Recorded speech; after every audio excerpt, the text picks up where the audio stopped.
28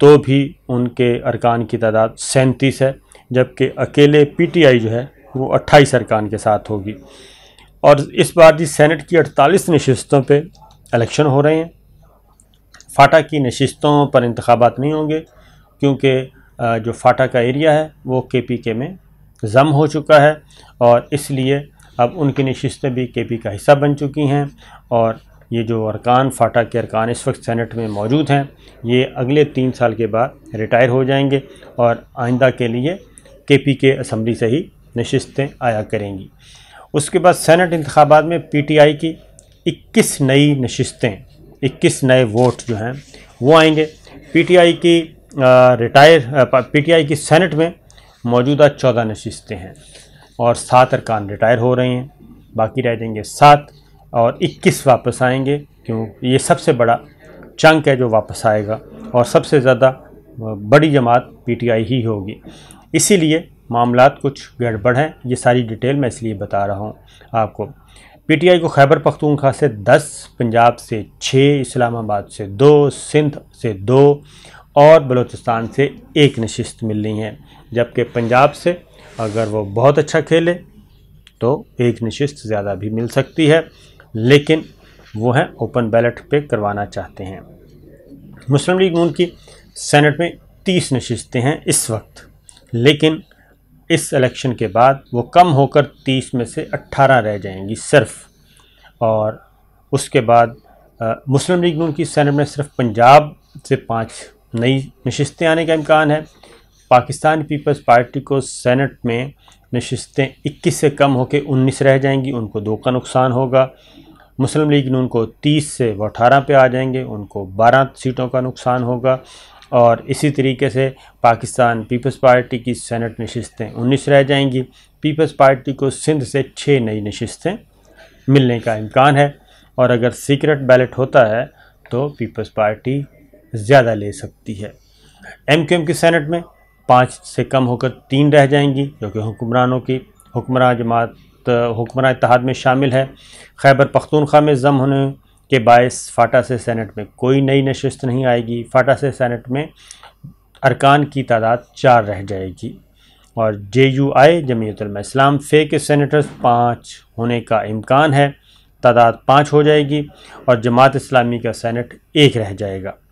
اور اسی طریقے سے پی ڈی ایم کی جماعتیں بلوچستان اور خیبر پختونخوا میں اتحاد کر کے 1 نشست حاصل کر سکتی ہیں، اور اے این پی، پیپلز پارٹی، مسلم لیگ نون اتحاد جو ہے یہ حمایت سے خیبر پختونخوا اسمبلی میں 1 نشست، اور بلوچستان اسمبلی میں ایم میں بی این پی مینگل، پی کے میپ اور اے این پی اتحاد سے 1 نشست جی سکتی ہے۔ میں دوبارہ بتا دوں کہ عوامی نیشنل پارٹی جو ہے وہ پیپلز پارٹی اور نون کی مدد سے خیبر پختونخوا میں سے 1 نشست حاصل کر سکتی ہے، اور بلوچستان میں ایم میں متحدہ مجلس عمل جو ہے وہ بی این پی مینگل اور پی کے میپ، پختونخوا ملی عوامی پارٹی اور اے این پی ساروں کے اتحاد سے 1 نشست حاصل کر سکتی ہے جمعیت علماء اسلام جو ہے۔ اب سینٹ میں نیشنل پارٹی اور پختونخوا ملی عوامی پارٹی کی نشستیں 2 رہ جائیں گی، اور بی ڈی اے کی سندھ میں جی ڈی اے کی سندھ سے 1 نشست آنے کی صورت میں ارکان کی تعداد 2 ہو جائے گی، جبکہ بی این پی مینگل کے پاس 2 نشستیں آنے کا امکان ہے، اور اس کے بعد جو ایک اور بڑی جماعت ہوگی وہ ہے بلوچستان عوامی پارٹی، وہ 12 نشستوں کے ساتھ سینٹ کی 4تھی بڑی جماعت بن جائے گی، اور اس طریقے سے 28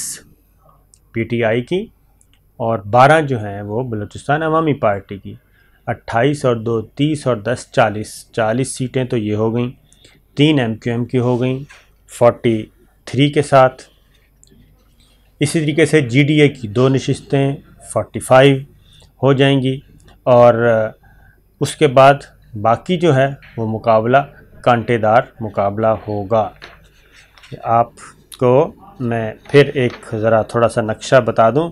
کہ 28 پی ٹی آئی کی ہوں گی، اور 12 بی اے پی بلوچستان عوامی پارٹی کی، تو یہ ہو جائیں گی 40۔ اس کے بعد بھی ان کو نشستیں درکار ہیں تک کم از کم بھی 11 اپنا چیئرمین اور ڈپٹی چیئرمین لانے کے لیے، اور اس میں ایم کیو ایم کی 3 سیٹیں شامل کر دیں تو یہ 43 ہو جائیں گی، اور اسی طریقے سے فاٹا کے 4 ارکان شامل کر لیں اور پھر یہ 47 ہو جائیں گے۔ پھر جماعت اسلامی ہے، ان کی سیٹ آ جائے گی۔ تو لہٰذا کہنے کا مطلب یہ ہے کہ سینٹ میں ذرا معاملہ ہونا ہے کافی گڑبڑ،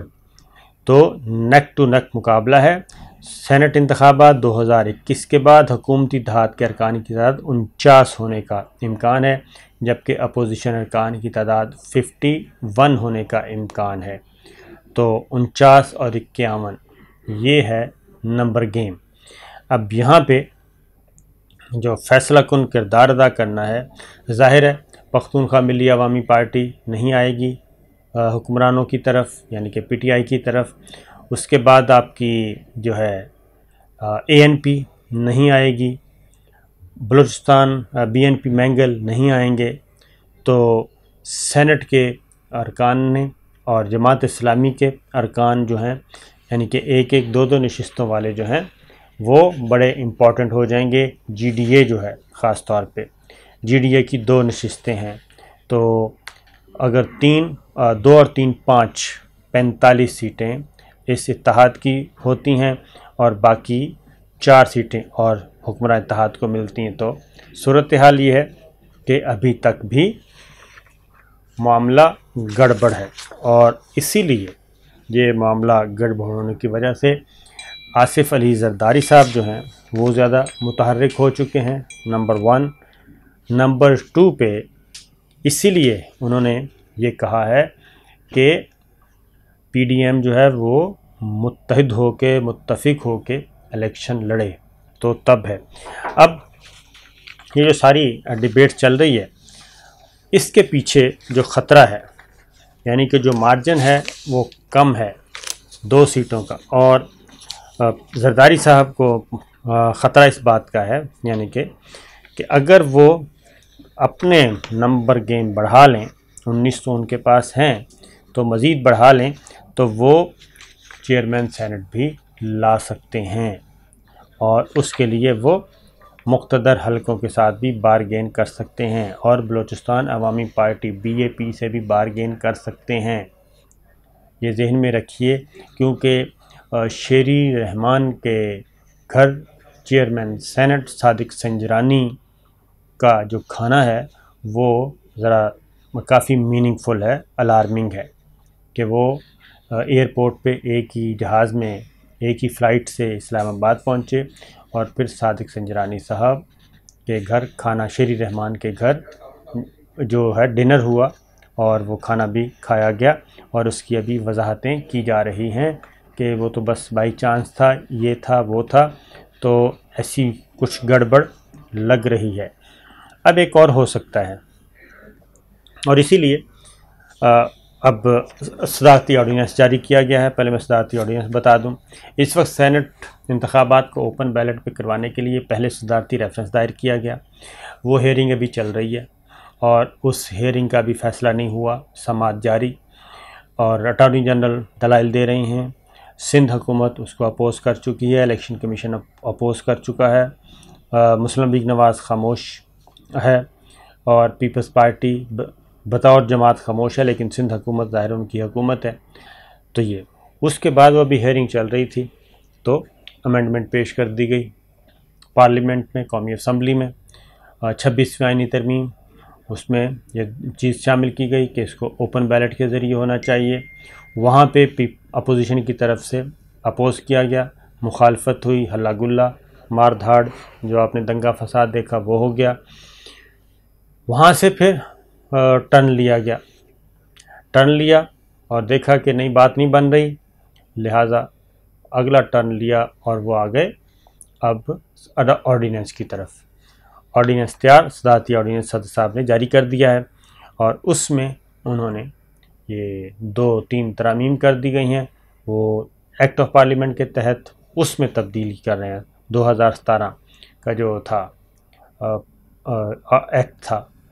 اس میں تبدیلی کر دی گئی ہے، اور اس میں تبدیلی یہ کی گئی ہے کہ جو پارٹی سربراہ ہے وہ الیکشن کمیشن سے مانگ سکتا ہے اپنے ارکان کا جو ہے ووٹ بیلٹ پیپر، کہ ہمیں بتایا جائے کہ فلاں رکن نے کس کو ووٹ دیا، اس کا بیلٹ پیپر کا وہ مشاہدہ کر سکتا ہے، یعنی اوپن بیلٹ ہی سمجھا جائے گا۔ اور اس کو کیونکہ پارٹی ہیڈ جو ہے اس کو اختیار دے دیا گیا ہے اس آرڈیننس کے تحت، اور یہ آرڈیننس فوری طور پہ نافذ العمل ہوگا۔ صدر مملکت نے اس کو دستخط کر کے جاری بھی کر دیا اور پبلک بھی ہو چکا ہے۔ اس میں ایک شک رکھی گئی ہے کہ یہ مشروط ہے سپریم کورٹ آف پاکستان کے فیصلے سے۔ اب سپریم کورٹ آف پاکستان سے کوشش یہ کی جائے گی، اب معاملہ ذرا تھوڑا سا کھل کے سامنے آ گیا اس آرڈیننس کو دیکھتے ہوئے، کہ اگر تو سپریم کورٹ نے یہ کہہ دیا کہ یہ معاملہ جو ہے اوپن بیلٹ اور سیکرٹ بیلٹ کا، یہ متعلق ہے آئین کے آرٹیکل 226 سے، تو پھر تو اس کو یہ آرڈیننس غیر مؤثر ہو جائے گا اور سیکرٹ بیلٹ کے ذریعے ووٹ ہوگا۔ اگر اس نے کہہ دیا کہ یہ معاملہ، کیونکہ اب اگلی میں ایک وضاحت کر دوں کہ یہ جو ہے آئینی ترمیم، آئین میں ترمیم نہیں ہو سکتی صدارتی آرڈیننس کے ذریعے۔ صدارتی آرڈیننس جاری نہیں ہو سکتا اگر آپ نے آئین کو تبدیل کرنا ہے تو۔ اگر آپ نے ایکٹ آف پارلیمنٹ یعنی کہ کسی قانون کو تبدیل کرنا ہے، آئین کے مطابق جتنی بھی قانون سازی ہوتی ہے،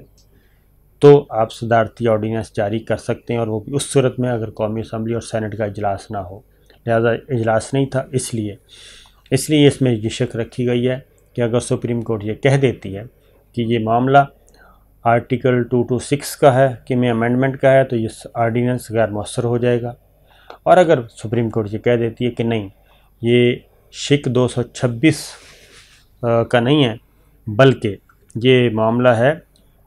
جو اس کے تابع قانون بنے ہوئے ہیں، 2017 کا قانون ہے، اگر اس کے تابع ہے تو پھر یہ ہو سکتا ہے، یا پولیٹیکل پارٹیز آرڈر 2002 اگر اس کے تابع ہے تب بھی۔ تو یہ چیز اس طریقے سے کی گئی ہے، اور وفاقی کابینہ نے اس کی منظوری دی، اور وہ بھی گشتی مراسلے کے ذریعے منظوری لی گئی اس آرڈیننس کی، کیونکہ وفاقی کابینہ کا اجلاس جو تھا وہ نہیں تھا اور موجود نہیں تھا۔ وفاقی کابینہ نے آرڈیننس کی منظوری سرکولیشن سمری کے ذریعے دی، یعنی کہ وہ سمری بھیج دی جاتی ہے تمام وزراء کو، اور وہ اس پہ اپنی رائے کا اظہار کر دیتے ہیں، اور یہ سینٹ انتخابات کا شیڈول آنے سے پہلے یہ آرڈیننس نافذ ہو جائے گا جی، بلکہ ہو چکا ہے، اور اگلے ہفتے امکان ہے کہ آرڈیننس آئے گا۔ ذرائع کے مطابق جی 11 فروری سے پہلے سپریم کورٹ سے حق میں فیصلہ آنے پر آرڈیننس جاری ہوگا، لیکن یہ آرڈیننس جاری ہو چکا ہے۔ تو اس لیے یہ تینوں آپشن استعمال کر لیے گئے ہیں اور تینوں راستے موجود ہیں۔ اب مجھے لگتا یہی ہے کہ وزیر اعظم عمران خان کے پاس کریڈیبل انفارمیشن ہے کہ اگر آپ نے سیکرٹ بیلٹ کے ذریعے الیکشن کروایا تو گڑبڑ ہو سکتی ہے، اور اس لیے کیونکہ نک ٹو نک مقابلہ ہے، اور اگر دو سیٹیں بھی اگر لوز کر گئی پاکستان تحریک انصاف، اور اسی طریقے سے دوسری جانب اگر اپوزیشن لوز کر جاتی ہے، تب بھی معاملہ کلیئر ہو جائے گا۔ تو سینٹ کا الیکشن بہت امپورٹنٹ ہے، تو دیکھتے ہیں جناب آنے والے دنوں میں مزید کیا ہوتا ہے۔ فی الحال یہ کھیل جاری ہے۔ اجازت دیجیے، اللہ حافظ۔